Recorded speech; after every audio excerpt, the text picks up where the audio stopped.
옆에 분랑 인사하시죠. 만나서 반갑습니다. 네, 다시 한번 인사하시죠. 선수가 됩시다. 네, 오늘도 은혜 받는 선수가 되셔서 말씀 하나하나에 은혜 받으시고 그 말씀대로 실천하며 결단하며 나아가는 시간이 되시기를 주의 이름으로 축복합니다. 자, 지난주부터요, 부활이라는 주제로 말씀을 나누기 시작했습니다. 여러분, 이 부활이라는 주제는요, 분명 성경에서 가장 중요한 주제라고 볼 수가 있습니다.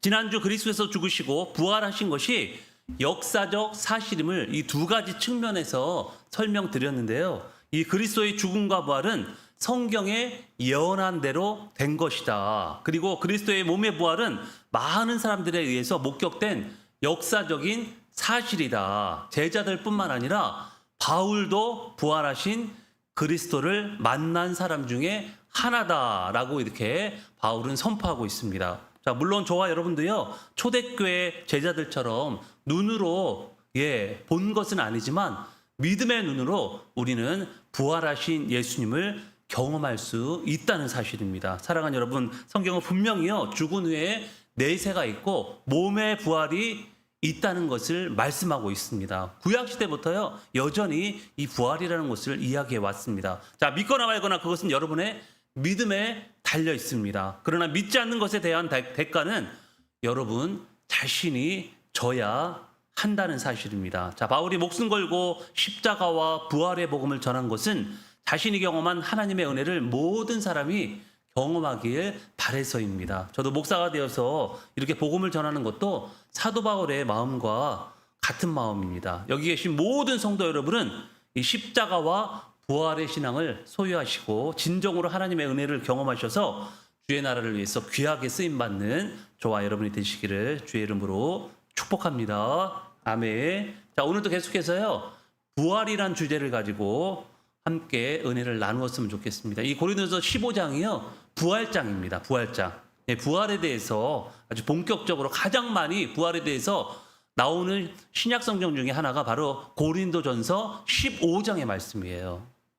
굉장히 중요한 장이라고 볼 수가 있습니다. 자, 바울은 오늘 본문을 통해서 죽은 자의 부활이 없다고 주장하는 자들의 논리가 얼마나 모순된 것인지를 선포하고 있어요. 자, 당시 이 고린도 교회에는요, 부활을 부인하는 자들이 있었다고 합니다. 자, 이들은 자신의 이성과 경험에 근거해서 이 예수님의 복음을 평가하고 판단하는 그런 자들이었죠. 그러나 바울은요, 그들과는 반대로 복음의 근거에 세상을 바라보고 평가했다는 것입니다. 자, 여러분, 기독교 신앙은요, 절대 인간의 이성과 경험을 통해서 얻어지는 것이 아니라는 사실이죠. 이 부활의 신앙 또한 마찬가지입니다. 여러분, 성령이 심어준 믿음이 아니고서는요, 결코 부활의 신앙을 가질 수가 없는 것입니다. 여러분, 이 시간 여러분에게 질문합니다. 자, 여러분은 몸의 부활을 참으로 믿으십니까? 네. 아멘 소리가. 안 믿으세요? 네. 다시 한번 묻습니다. 여러분은 몸의 부활을 참으로 믿으십니까? 아멘. 사실 죽어 썩어 문드러진 시체가 다시 살아난다는 거, 솔직히 머리로요, 이해할 수가 없잖아요. 몸의 부활에 대해 믿지 않는 사람들은요, 아마 대부분 이야기를 들으면 콧방귀 낄 거예요. 자, 오늘 우리가 읽은 성경 속 고린도 교회 사람들도 다르지 않았다는 것입니다. 그들은 교회를 다니면서도 속으로 이렇게 생각했다는 거예요. 에이, 무슨 예수님이 구원해 주신 건 좋지만 이미 죽은 사람이 어떻게 다시 살아나? 그건 과학적으로나 이성적으로나 경험적으로도 말도 안 되는 일이지. 아마 이렇게 이야기했을 거예요. 이에 사도 바울은요, 부활을 의심하고 부정하는 그들을 향해서 아주 직설적이고 명쾌하게 논리적으로 부활이 왜 진짜일 수밖에 없는지를 이야기하고 있습니다. 자, 오늘 바울의 이야기를 세 가지로 이야기하자면요, 먼저 13절의 말씀처럼 부활이 없다면 예수님도 다시 살아나지 않았을 것이라는 사실입니다. 예. 바울은 먼저 첫 단추부터 잘못 끼워진 점을 짚어내는데요. 자, 만약 세상에 부활이라는 법칙 자체가 존재하지 않는다면 우리 믿는 예수님의 부활도 사기가 된다는 거죠. 사기극이라는 거예요. 제자들이 만든 사기극이라는 거죠. 여러분, 기독교의 모든 교리가 도미노처럼 부활이 없다면 다 무너지게 되어 있습니다. 바울은요, 부활이 없다는 말하는 순간 기독교의 가장 뿌리가 되는 역사적인 사건인 이 예수님의 부활마저 부정하게 된다는 사실을 제대로 꼬집고 있어요. 자, 여러분, 만약 나무가 뿌리채 뽑힌다면 그 나무가 어떻게 될까요? 말라 죽을 것입니다.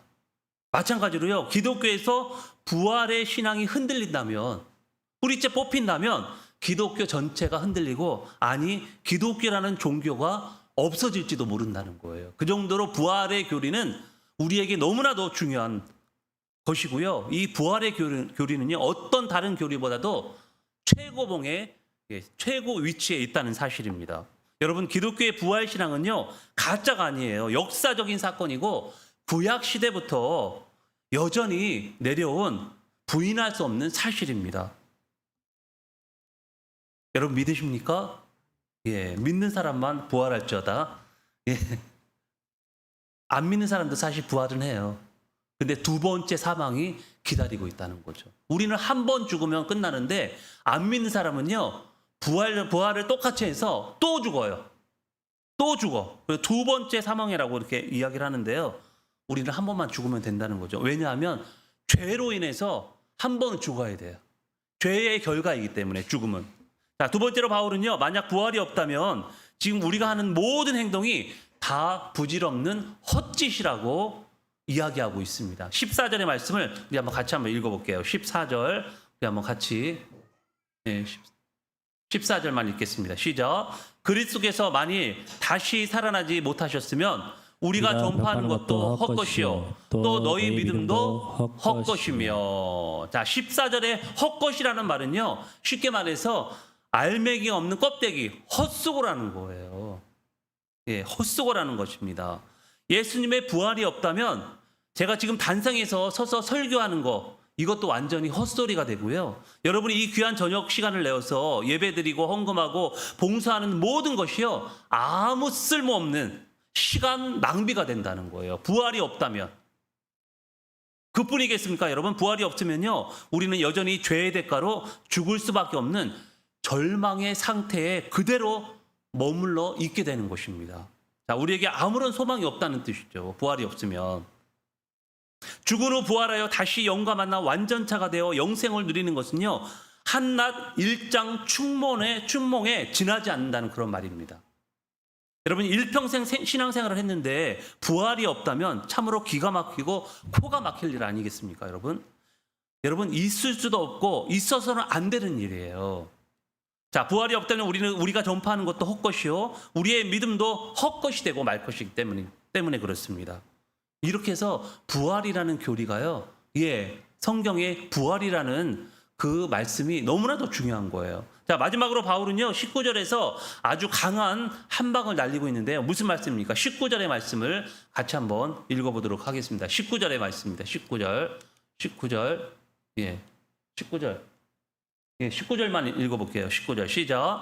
만일 그리스도 안에서 우리가 바라는 것이 다만 이 세상의 삶뿐이면 모든 사람 가운데 우리가 더욱 불쌍한 자이리라. 여러분, 한번 생각해 보세요. 부활도 없고 내세도 없고 천국도 없다면 우리는 존재하지도 않는 거짓말을 믿느라 이 세상의 즐거움을 참고 손해보고 희생하며 산꼴이 된다는 거예요. 사기꾼에게 속아서 평생을 바친 사람만큼 불쌍한 사람이 어디 있겠습니까, 여러분? 그 중에서도 저 같은 목사가 가장 불쌍한 사람이 아닐까요? 어떤 드라마인가 영화를 보니까요, 조폭이 어떤 소녀의 아버지를 죽였는데 그 소녀를 데려다가요, 키웠어요. 그러니까 평생 자라면서 이 조폭, 예, 우두머리가 원수인지도 모르고 아버지하고 친구인 줄 알고 그렇게 평생을 자란 거예요. 그래서 나중에 알게 되죠. 그 몇십 년 동안의 세월 되돌아보니까요, 너무 억울한 거죠. 우리 성도들도 마찬가지로요, 몇십 년 신앙생활 했는데 사기꾼에 속아 평생을 바친 그런 사람이 된다면 얼마나 불쌍하겠습니까, 여러분? 저 같은 목사도요, 아마 가장 불쌍한 사람이 되지 않을까, 그런 생각이 듭니다. 여러분, 목회 안 했으면 저도 넉넉하게 살 수도 있었을 거예요. 제가 누리고 싶은 거 누리고, 살 수 있었는데 여러분 그걸 다 뒤로 하고 주의 이름을 걸으며 가는 저에게 부활이 없다는 소식은요 청청병력 같은 그런 소리가 될 것입니다. 생각만 해도 끔찍하죠. 여러분 왜 바울이 부활에 대한 이야기를 이렇게까지 극단적으로 하는 것일까요, 여러분? 그만큼 신앙인에게 있어서 사활이 걸린 문제이기 때문에 그렇습니다. 사활이 걸린 문제예요, 이 부활의 문제는. 그런데 바울의 말이 정말 우리가 불쌍한 사람이니까 조심하라는 뜻일까요, 여러분? 진짜 불쌍한 사람이라고 이야기하고 있는 거예요? 아니에요.